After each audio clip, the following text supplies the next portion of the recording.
책소남 고리들 작가입니다. 두 번째로 소개할 책은 첫 번째 특권은 어떻게 돈이 되는가를 제가 무려 20분이나 찍어버렸어요. 이건 진짜 10분 내에 끝나겠습니다. 그래서 이 책은 건강한 가정을 유지하기 위한 책이었어요. 이거는 건강한 국가를 위한 책이고요. 그래서 왜 그런 사람과 결혼할까? 굉장히 번역도 잘 된 번역서이고, 이 책의 원저자 타이 타시로 박사는 아마 미국에서 연애 심리학의 1인자 이렇게 보시면 됩니다. 그래서 굉장히 그 매슬로우 얘기가 특허책에도 나왔지만 여기도 매슬로우의 욕구 단계가 나와요. 그만큼 참 위대한 학자인 것 같아요. 매슬로우는 여기저기서 막 다루고 있는데, 여기 그 왜 이혼을 연구한 가트맨 박사 얘기도 나오잖아요. 그래서 여기 보면은 제가 요약을 해보면 가트맨 박사의 이 책에, 그러니까 어떤 커플이 이혼을 하고 결국에는 연애를 하다가도 헤어지는가의 그 원인을 나눠보자면은 이 세 가지입니다. 헤어지지 않는 커플은 이 세 가지가 있어요. 존경, 사랑, 반응. 뭔가 반응을 해준단 말이에요. 리스판스를 해준다는 거죠. 우리가 책임감을 responsibility라고 하는데, 응답성이죠. 응답성. 근데 그 책임감과 거리가 먼 게 뭐냐? 무시와 독단입니다. 그래서 꼭 헤어지는 커플이 보이는 세 가지는 뭐냐면 경멸, 무시, 독단이에요. 그러니까 이런 행위들이 쌓이면은 반드시 헤어진다. 그러나 인간은 다 개성이 틀려요. 자기 주장을 이렇게 원하죠. 그래서 존경, 사랑, 반응성, 존경, 사랑, 그 다음에 그 대답해주는 거, 이런 반응성의 경험과 경멸, 무시, 독단의 경험이 공존하게 됩니다. 모든 연애와 그 부부 생활에 있어서. 그런데 가트맨 박사가 얘기하는 건 뭐냐? 5대1로 유지하라는 거예요.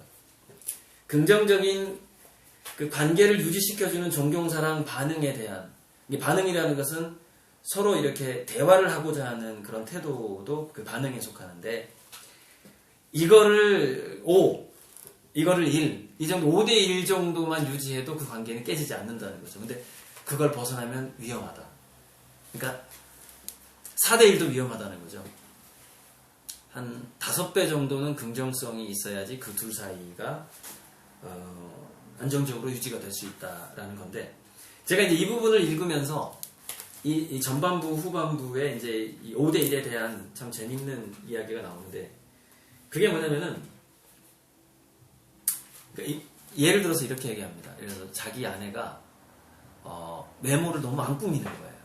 안 꾸미는데 어느 날 갑자기 이제 뭐 그게 동창회가 있었는지 뭐였는지 몰라요. 평소에 화장도 안 하고 옷도 제대로 안 입던 남편에 대해서 전혀 그 외모에 대해 신경 안 쓰던 사람이 굉장히 어느 날 예쁘게 옷을 입고 외출 준비를 하고 있는 거예요. 또는 그 예쁘게 입고 온 것을 우연히 남편이 발견한 거야. 근데 그때 이 긍정적 반응과 부정적 반응, 긍정적 반응을 5배로 올리려면 조심해야 되는 게 뭐냐? 칭찬을 할 때 그 당시 상황만 칭찬을 해주면 된다는 겁니다. 오늘 당신 너무 아름다운데, 이 말만 하면 된다는 거예요. 그럼 그게 그 상대방은 긍정적인 반응으로 입력이 된다는 겁니다. 조축이 되는 겁니다. 그런데 우리가 다 된 밥에 왜 콧물을 빠뜨리고 재를 빠뜨리고 초친다는 얘기 있잖아요. 평소에 좀 이렇게 해보지. 이 말이 이제 겉들이는 거야. 오늘 너무 당신 아름다워 한 다음에 진즉 좀 이렇게 좀 해보지 그랬어. 이게 덧붙는 거죠. 그러면 문제는 뭐냐? 그 말을 하는 본인은 칭찬을 했다고 생각하는데 그 얘기를 듣는 아내는 뭐예요? 부정적인 반응이 돼버린다는 거죠. 이게 밥을 잘 해놓고 모래를 뿌려서 주는 거하고 똑같은 겁니다. 그래서 여기서 중요한 건 뭐냐면은 우리가 모든 인간관계에서, 예를 들어서 사장과 부하 직원의 관계도 마찬가지예요. 일신우일신이라는 것을 기억할 필요가 있다. 즉 모든 인간은 더 나아지려고 노력한다는 것을 믿어야 된다는 것이죠. 그래서 이 사람은 과거의 그 인간이 아닐 것이다. 오늘은 또 내일 또 오늘 되겠죠. 내일도 그 오늘도 어제의 그 인간이 아닐 것이다. 이런 희망을 끝까지 놓치면 안 된다는 겁니다. 그 희망을 갖지 않고 일신의일신 그 사람이 변할 수 있다는 그 믿음을 잃어버린 순간 그 사람은 멘토의 자격을 잃어버려요. 그러니까 어떤 사람을 좋은 방향으로 변화시킬 수 있는 힘 자체가 완전히 사라지는 겁니다. 인간이 변하겠어? 이렇게 생각하는 순간 관계는 깨지기 시작한다는 거죠. 왜냐면 그렇게 생각을 하게 되면은 이상하게 칭찬을 해도 칭찬이 아닌 거야. 칭찬이 이상하게 기분이 나빠. 그러니까 이게 긍정적인 것과 부정적인 게 5대1이 돼야 되는데 칭찬도 부정적인 것이 돼버리는 거죠. 그러니까 어쩌다가 이제 너무 피곤해서 그 덧붙이는 말을 빼먹었어. 그럼 그게 이제 칭찬이 되는 거지. 오늘 당신 멋져 하고 딱 돌아 떨어졌다. 그럼 칭찬인 거죠. 그러니까 부정적인 게 5배가 될 확률이 높죠. 언제까지나 저 인간은 그렇게 살다가 죽을 거다 이렇게 생각한다면. 어쨌건 제가 좀 한 부분을 좀 많이 얘기를 했네요. 했는데 좀 몇 군데 읽어주고 또 10분이 넘어갈 것 같은데요. 자, 참 재밌는 챕터가 나오는데 사촌이 땅을 사면 기뻐하는 사람이라는 챕터에 이렇게 나옵니다. 읽어볼게요. 따라서 그러니까 남부럽지 않은 행복한 부부라도 부정적 사건과 갈등을 주기적으로 경험한다. 따라서 상대의 인간성을 공격하는 상대방의 책임을 넘기는 그 귀인을 삼가하고 자신의 책임을 돌아보는 사람과 결혼하면 문제를 겪을 때마다 소박하지만 중요한 보상을 얻을 수 있다. 남 탓하면은 이제 일단 상대방의 탓을 먼저 하게 되면은 아무래도 부정 경험이 많아진다는 얘기겠죠. 합리적인 요구를 제시하거나 중요한 토론을 마다하지 않는 사람과 결혼하면 두 사람 사이에 중대한 문제를 토론할 때마다 도움이 된다. 마지막으로 긍정적 사건을 나누어 자연스레 이익을 키울 수 있는 기회는 거의 매일같이 존재한다. 따라서 당신의 성공에 열정적으로 촉각을 곤두세우는 상대방을 만나면, 그러니까 내가 잘 되는 거를 좋아하는 상대방을 만나는 얘기죠. 시간이 지날수록 인생이 즐거워진다. 네. 칭찬을 해라 라는 얘기가 여기서도 빠지지 않고 나오고 있네요. 자, 252페이지 한번 읽어볼게요. 문제의 원인을 토론해보자는 상대방의 요구를 무시하거나 묵살해서는 곤란하다. 그 누구도 완벽할 수는 없다. 또한 이성과의 만남이란 당신의 약점을 다스리고 상대방의 약점을 보듬기 위해 끊임없이 노력하는 과정이다. 이거를 읽어보니까 우리 그 동양의 전통 정신, 충서 정신이 생각이 나네요. 충서. 자기 자신에게는 자기 자신의 원칙에 충성하면서 엄격하고 타인에게는 자기 자신을 생각했을 때의 그 잣대를 들이대지 말고 용서로서 인자함으로써 대해라. 그게 이제 우리 동양의 충서 정신 아닙니까? 물론 충서라는 단어는 이 책에 나오지 않습니다만 곳곳에서 나오는 그 충서 정신이 이 책에는 배 있습니다. 그리고 이제 제가 또 좀 흥미있는 것이 외모가 아주 뛰어나면 사람들은 이렇게 생각한다는 거예요. 외모가 뛰어난 사람은 사회성도 좋고 정신적으로도 건강이 좋고 지적인 능력도 더 좋고 사회적인 수완이 좋을 것이다라고 생각한다는 거죠. 그래서 이제 그 메타 분석을 해본 거죠. 여러 가지 연구들을 여기 앨런 파인골드라는 사람이 분석을 해보니까 그렇지 않더라. 외모가 아무리 좋아도 호감이 가도 그 외모가 좋은 사람이 사회성이 좋고 정신건강이 좋고 지적인 능력이 좋을 확률은, 그게 일치할 확률은 거의 뭐 한 2-3% 미만, 1-2% 미만, 거의 없더라. 일치하지가 않더라. 그러니까 여러분 그 첫인상을 보고 첫 페이지를 보고 그 책을 판단하지 말라는 것이죠. 그런데 사회적 수완은 약간 10% 정도, 14% 정도 일치하는 걸로 나타납니다. 그러니까 이거는 일단 외모가 훌륭하면 그 상대방을 설득시키기가 쉬워진다는 거죠. 그래서 사업 수완, 그래서 우리가 그 기업에서 외모가 수려한 여성을 우선적으로 뽑는 것에 대해서 꼭 비난만은 할 수가 없다는 것이죠. 외모는 그 대인관계에서 사업적인 수완, 사회적인 수완에 있어서는 효과가 있더라. 그게 14% 정도의 일치성은 있더라. 라는 참 안타까운 얘기가 나오고, 여기 이제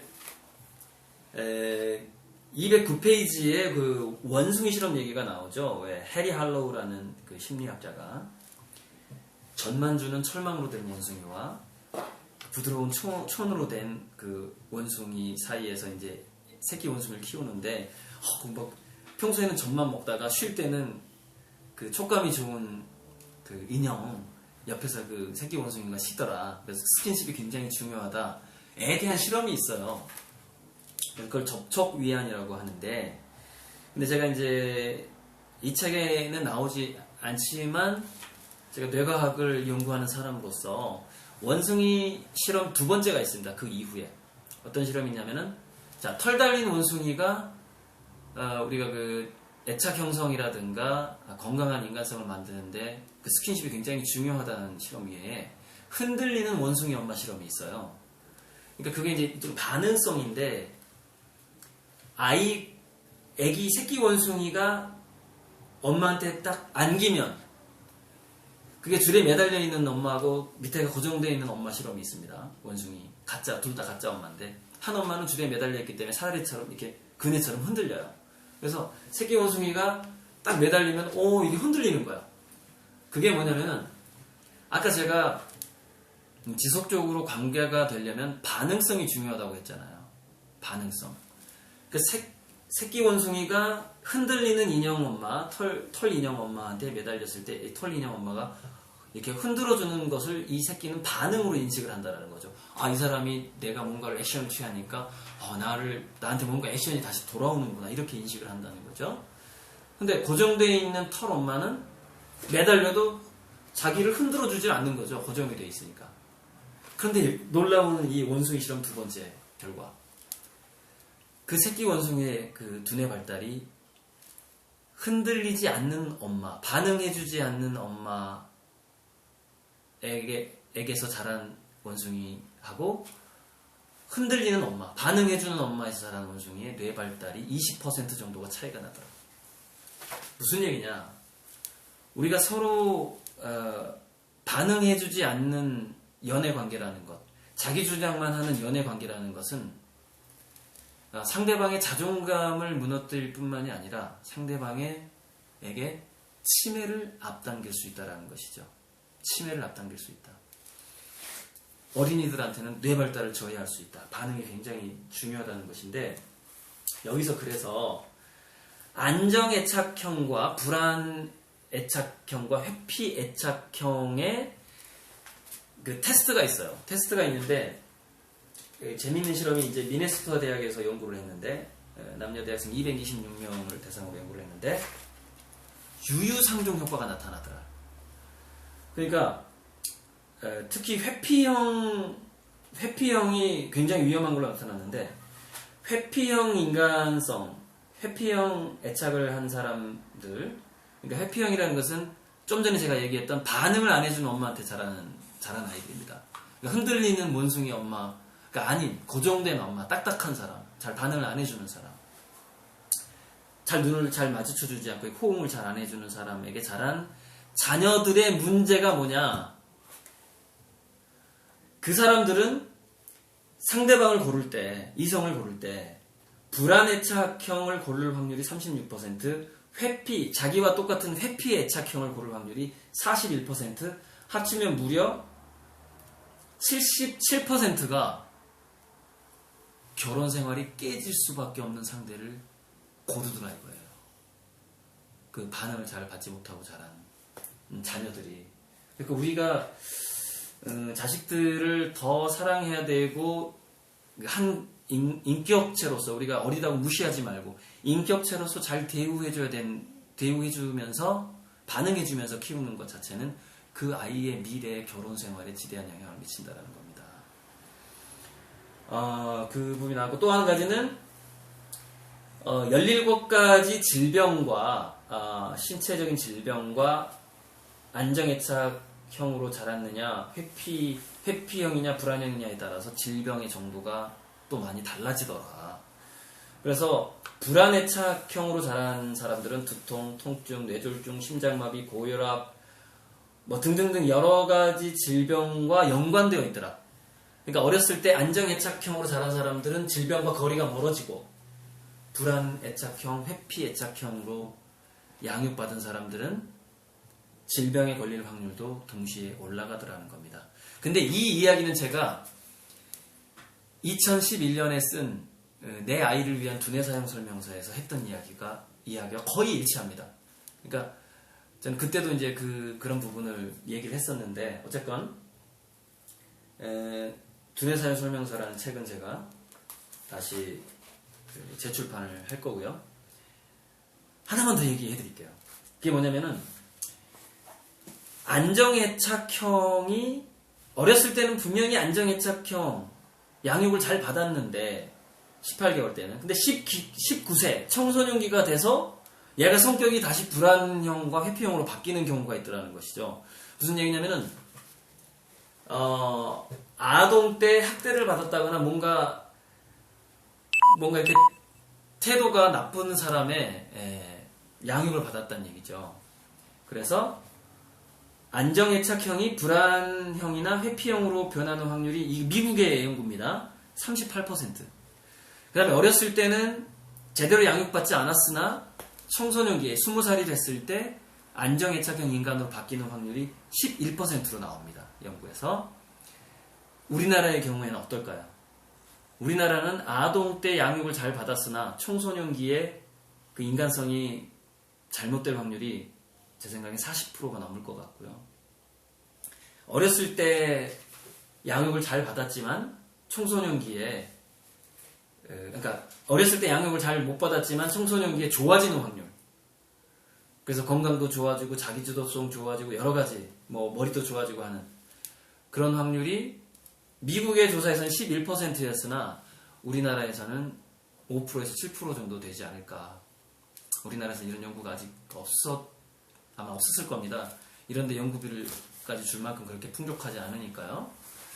그래서 중요한 것은 우리가 최근에 유치원의 그 보육교사들의 폭력 사태 때문에 문제가 많았었는데, 유치원 내에서부터 가정에서 불안애착, 회피형 애착으로 자란 아이들에게 사랑을 줄 수 있는 교사들, 반응을 해줄 수 있는 교사들이 유치원과 특히 초등학교, 중학교 때까지 잘 배치가 돼야만이 비록